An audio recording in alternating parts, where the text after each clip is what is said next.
Guys, आप सभी ने ये ऐड तो जरूर देखा होगा। मुझे कुछ पैसे इन्वेस्ट करने को। कहाँ करूँ? म्यूचुअल फंड्स में और कहाँ? क्या म्यूचुअल फंड्स वाकई इतने सही हैं? क्या म्यूचुअल फंड 100% श्योरिटी देता है कि इसमें लॉस नहीं होगा? तो गाइस, मैं आपको क्लियर कर दूं, मार्केट से जुड़े होने की वजह से म्यूचुअल फंड्स थोड़े रिस्की तो होंगे ही, क्योंकि कोई भी चीज अगर मार्केट से जुड़ी है तो उसमें रिस्क जरूर होंगे। तो गाइस, किसी भी फंड में इन्वेस्टिंग से पहले कुछ बेसिक चीजों की जानकारी होना बहुत जरूरी है। गाइस, म्यूचुअल फंड्स सेबी द्वारा रेगुलेटेड यूनिट्स हैं, जहां एक एएमसी यानी एसेट मैनेजमेंट कंपनी इन्वेस्टर्स से छोटी या बड़ी इन्वेस्टमेंट इकट्ठा करती है और इसे बॉन्ड, इक्विटी और अदर इक्विपमेंट्स में इन्वेस्ट करती है। एएमसी इकट्ठा किए गए इन फंड के बदले कुछ यूनिट्स जारी करती है। म्यूचुअल फंड्स की लिक्विडिटी बहुत हाई होती है, जिसमें एंटर और एग्जिट बहुत इजी हो जाता है। यहाँ पर आप 500 रुपए से अपनी इन्वेस्टमेंट जर्नी स्टार्ट कर सकते हैं। लेकिन गाइस, किसी भी म्यूचुअल फंड में इन्वेस्टिंग से पहले हमें उसकी परफॉर्मेंस चेक करनी चाहिए। गाइस, सभी एएमसी अपने म्यूचुअल फंड्स के लिए एक बेंचमार्क डिसाइड करती है। जो म्यूचुअल फंड उस बेंचमार्क को बीट कर जाता है उसे हीरो माना जाता है, और जो उसे बीट नहीं कर पाता उसे अंडर परफॉर्म म्यूचुअल फंड माना जाता है। तो गाइज, आज की डेट में भी 80 to 85% म्यूचुअल फंड्स ऐसे हैं जो अपने ही बेंचमार्क को बीट नहीं कर पा रहे हैं। तो गाइज, किसी भी म्यूचुअल फंड में इन्वेस्टिंग से पहले उसकी परफॉर्मेंस जरूर से चेक करनी चाहिए। किसी म्यूचुअल फंड की परफॉर्मेंस के साथ साथ कुछ और पॉइंट्स भी हैं जिन पर भी आपको जरूर से गौर करनी चाहिए। हर म्यूचुअल फंड्स का एक एक्सपेंस रेशो होता है।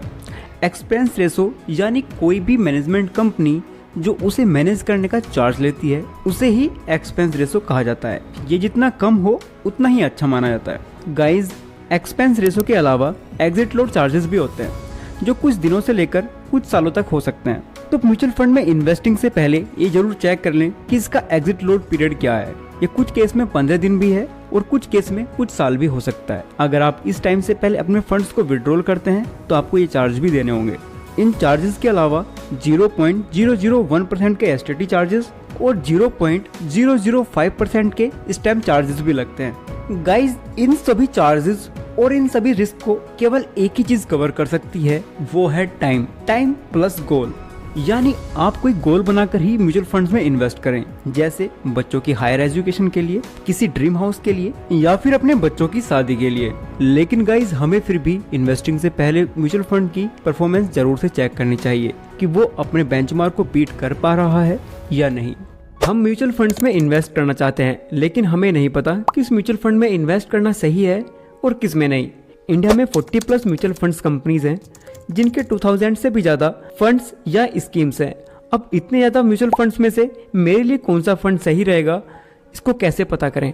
तो चलिए जानते हैं। अगर आप बिगिनर हैं या इन्वेस्टिंग की नॉलेज नहीं रखते तो आप म्यूचुअल फंड्स कैसे सिलेक्ट करते हो? आमतौर पर किसी रिलेटिव के कहने पर, अपने फ्रेंड्स या कोलिग्स के कहने पर, या फिर आप थोड़ी बहुत नॉलेज रखते हो तो उसके पास रिटर्न्स को देखकर कि किसी फंड ने पिछले 1-2 साल या 4-5 साल में कैसा परफॉर्म किया है। अगर उस फंड ने अच्छे रिटर्न्स दिए हैं तो आप तुरंत उस फंड को सिलेक्ट कर लेते हो। लेकिन ये सभी तरीके सही नहीं हैं। लोगों को आगे चलकर रियलाइज होता है कि उन्होंने जिस फंड या स्कीम में इन्वेस्ट किया वो उनके इन्वेस्ट करने से पहले तो अच्छा परफॉर्म कर रही थी, लेकिन जैसे ही उन लोगों ने इन्वेस्ट किया उसने परफॉर्म करना ही बंद कर दिया। जो थोड़े और समझदार लोग होते हैं वो इससे एक कदम और आगे जाते हैं। वो क्या करते हैं, वो एक्सपेंस रेशो भी देखते हैं उसी स्कीम का। अब एक्सपेंस रेशो क्या होता है? मान लो आपने किसी स्कीम में 1 लाख रुपए इन्वेस्ट किए और उसका एक्सपेंस रेशो है 1%। तो होगा क्या, आपके इन्वेस्टमेंट का 1% यानी 1000 रुपीज हर साल म्यूचुअल फंड कंपनी चार्ज करेगी। तो इसके लिए इन्वेस्टर्स ये कोशिश करते हैं कि जितना एक्सपेंस रेशो कम रहेगा उतना कम कमीशन उन्हें देना पड़ेगा। तो अब लोग क्या करते हैं, वे पास्ट रिटर्न्स के साथ साथ एक्सपेंस रेशो भी देख लेते हैं। अगर किसी फंड का पास्ट रिकॉर्ड अच्छा है और एक्सपेंस रेशो भी कम है तो लोग झट से उसमें इन्वेस्ट कर देते हैं। लेकिन ये स्ट्रेटजी भी बिल्कुल गलत है। क्यों? चलो इसे एक एग्जांपल से समझते हैं।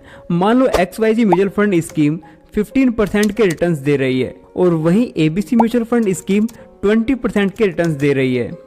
XYZ स्कीम का एक्सपेंस रेशो है 0.7% और वहीं ABC स्कीम का एक्सपेंस रेशो है 1%। अगर कोई स्कीम मुझे लगातार बहुत लंबे समय से अच्छे रिटर्न्स दे रही है, मुझे लगता है कि आने वाले टाइम में ये और भी अच्छे रिटर्न्स देगी, तो मुझे 0.3 या 0.5 एक्स्ट्रा एक्सपेंस रेशो देने से कोई दिक्कत नहीं है, क्योंकि वो मुझे उसके कंपैरेटिवली ज्यादा अच्छे रिटर्न्स देगी। एक्सपेंस रेशो ज्यादा या कम नहीं, रिटर्न्स ज्यादा वैल्यूएबल होते हैं।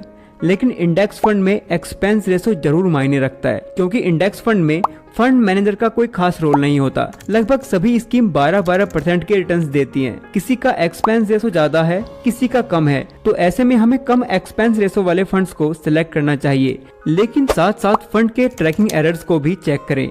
ट्रैकिंग एरर्स हमें क्या बताता है कि अगर सेंसेक्स ने 13% का रिटर्न दिया है, तो सबसे बेटर इंडेक्स फंड वो होगा जिसने 13% के आसपास रिटर्न्स दिए हों। अगर किसी फंड ने 12.5% का रिटर्न दिया है, तो कहीं ना कहीं उस फंड का ट्रैकिंग एरर कुछ ज्यादा है। इंडेक्स फंड में आप ट्रैकिंग एरर्स और एक्सपेंस रेशो को देखकर इन्वेस्ट कर सकते हो। हमने ये तो पता कर लिया कि इंडेक्स फंड को कैसे सिलेक्ट करना है, लेकिन अब बात आती है एक्टिव म्यूचुअल फंड्स की। उन्हें कैसे सिलेक्ट करें? सबसे पहले हमें ये जानना होगा एक्टिवली म्यूचुअल फंड्स काम कैसे करते हैं। एक्टिव म्यूचुअल फंड्स को एक या दो फंड मैनेजर मैनेज करते हैं। आपके इन्वेस्टमेंट को मार्केट की मूवमेंट के हिसाब से इन्वेस्ट करते रहते हैं। वो अच्छे स्टॉक्स को ढूंढते हैं और उनमें इन्वेस्ट करते हैं, यानी आपका प्रॉफिट और लॉस फंड मैनेजर के हाथ में है। हमें किसी भी फंड में इन्वेस्ट करने से पहले उस फंड के मैनेजर के ट्रैक रिकॉर्ड के बारे में जान लेना चाहिए। लेकिन अब मैनेजर के ट्रैक रिकॉर्ड का कैसे पता लगाएं? इसके लिए आप valueresearchonline.com या grow.in पर जाकर उस फंड स्कीम को सर्च करें। उससे आप उस फंड मैनेजर के ट्रैक रिकॉर्ड का पता इजिली लगा सकते हैं। किसी भी फंड मैनेजर को 1-2 साल के ट्रैक रिकॉर्ड से जज मत कीजिए। ये रिकॉर्ड किसी भी वजह से लकली या अनलकली अच्छा या बुरा हो सकता है। आप उसके पिछले 3-4 साल या 5-6 साल के ट्रैक रिकॉर्ड को चेक करें। उसी के बेस पर आप कोई डिसीजन लें। साथ ही ये भी चेक करें कि उस फंड का मैनेजर और किस किस फंड को मैनेज कर रहा है और उन फंड्स का परफॉर्मेंस कैसा है। एंड मोस्ट इम्पोर्टेंट, साथ ही सभी फंड्स का लास्ट 4-5 इयर्स का बेंचमार्क जरूर चेक करें। अगर वो फंड अपने बेंचमार्क को कम्पीट नहीं कर पाया, तो फंड इन्वेस्ट करने लायक नहीं है, भले ही उसके रिटर्न्स कुछ भी रहे हों। अगर किसी फंड ने लगातार बेंचमार्क को बीट किया है, तो इसका मतलब है उस फंड ने पास्ट में अच्छा परफॉर्म किया है, उस फंड में इन्वेस्ट किया जा सकता है। सबसे ज्यादा गौर करने वाली बात है, जिस फंड ने लगातार अच्छा परफॉर्म किया है, क्या उस फंड का वही फंड मैनेजर उस फंड को आगे भी देखेगा? जो आज फंड मैनेजर है, क्या पास्ट में भी वही था, जिसकी वजह से फंड लगातार बेंचमार्क को बीट करता आ रहा था? इन कंक्लूजन, किसी भी फंड के बेंचमार्क हिस्ट्री को देखकर उस फंड में इन्वेस्ट करना आपके लिए रिस्की हो सकता है। ये जरूर चेक करें जो उस फंड का करंट मैनेजर है वो कब से उस फंड को देख रहा है, यानी फंड से ज्यादा फंड मैनेजर का ट्रैक रिकॉर्ड मायने रखता है। अगर उस फंड मैनेजर के रहते ही फंड बेंचमार्क को लगातार बीट कर रहा है, तो उस फंड में विश्वास किया जा सकता है। क्या आप भी किसी ऐसे सुपरस्टार मैनेजर को जानते हो? तो आप उसका नाम हमें कमेंट कर बताओ। आई होप कि आपको ये इन्फॉर्मेशन अच्छी लगी हो। अगर आपको ये इन्फॉर्मेशन अच्छी लगी है तो वीडियो को लाइक करें और आउट ऑफ 10 आप इस वीडियो को कितना रेट करोगे हमें कमेंट कर बताओ।